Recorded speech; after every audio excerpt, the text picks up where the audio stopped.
All right. Hi, this is Catherine Rosen from Board Game Geek here at SPIEL 2016. I'm sitting here with Stephen Bonacore and Paul and Cal from Stronghold, and they're here to talk about Jórvík. And Jórvík, again, is a co-publication with the great Edgar Spiele.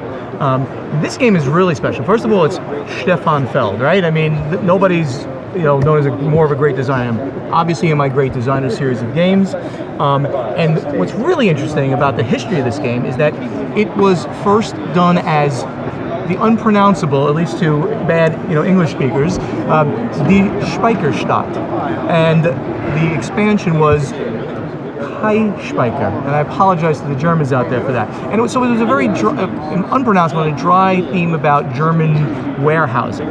But we took Edgar Spiele got the rights to the game, rethemed it in this really cool Viking theme, calling it Jórvík, which is the historic city of York in England.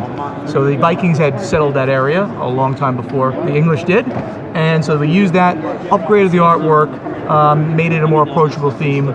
So Paul, why don't you tell us, how do we play Jórvík? Okay, so first off, the thing about this, the way the game is designed is it's actually playable as a beginner game, which is I think called the Carl game, and then there's the Jarl game. Jarl game, that's right. Yeah, and that's the advanced game, which is actually the original Speaker's game with the expansion. Right. So this is both games, previous games, rethemed, put together on one board. I'll talk about the basic game, which is just this bottom of the board. You'd actually flip this under if you were just playing the basic game. It's a half board, basically. Half board if you're playing the basic game. All gamers are going to want to probably get to the full game because it really shined, when you had the expansion. And it was never available in the United States, the expansion. So it's just really cool. They're bringing it back out with the expansion right in the box. So it's a basic auction game, but it has a very unique auction mechanic in that on your turn, everyone has an opportunity to place their pawns underneath the card that they want, they're interested in potentially buying. You place a pawn to either purchase the card or have access to the card, or by placing a pawn, you actually increase the cost of the card to anyone that's actually placed that pawn ahead of you. So in this case, I don't know if you can see not only did Paul try to bid on this card, he's now increasing the price to 3 because he's the third, right? 3, because he's the third person on the card. So if Green wants to buy the card, after everyone's placed all of their pawns, Green would have to spend 4 to buy this card. Right, they may do that.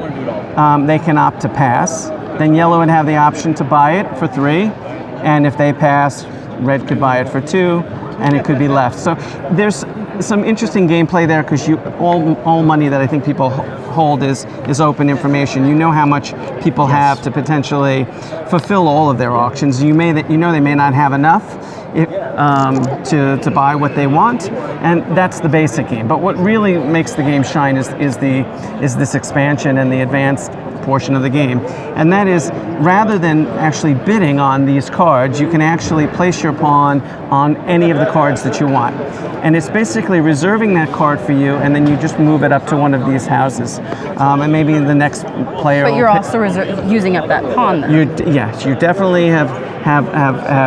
You're the only one that's going to be able to purchase that, but the price is going to be set based on how many reserved cards there are that are taken up top here. All right, so the more cards there are, the more expensive it's going to be? The more people that reserve cards, for the cards that are up at the top row here, for now the red player who's going to resolve first, he'll have to spend 3 coins for this one if he has it, or he has to pass.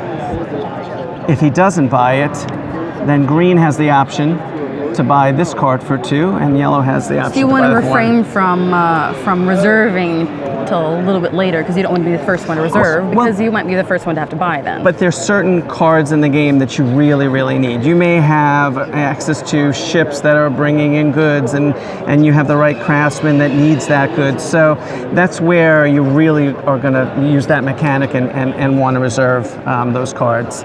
But it's a very medium weight Euro, very approachable, especially with the two forms of yeah, gameplay. You can play any simple, easy game where you can have the more advanced version. Exactly. And how many players does it play? I think this supports 5, This actually. goes to 5. It's actually Yeah, another 2 one. to With the 5. expansion, right? yeah? Yep. And 2 then, to 5 with the expansion. and how long? About 90 minutes? 90 minutes? 90 60 to 90, I believe. 60, yeah, around there, maybe, I think, yeah. It's on I guess the if- back. On the back. There we go. Sorry.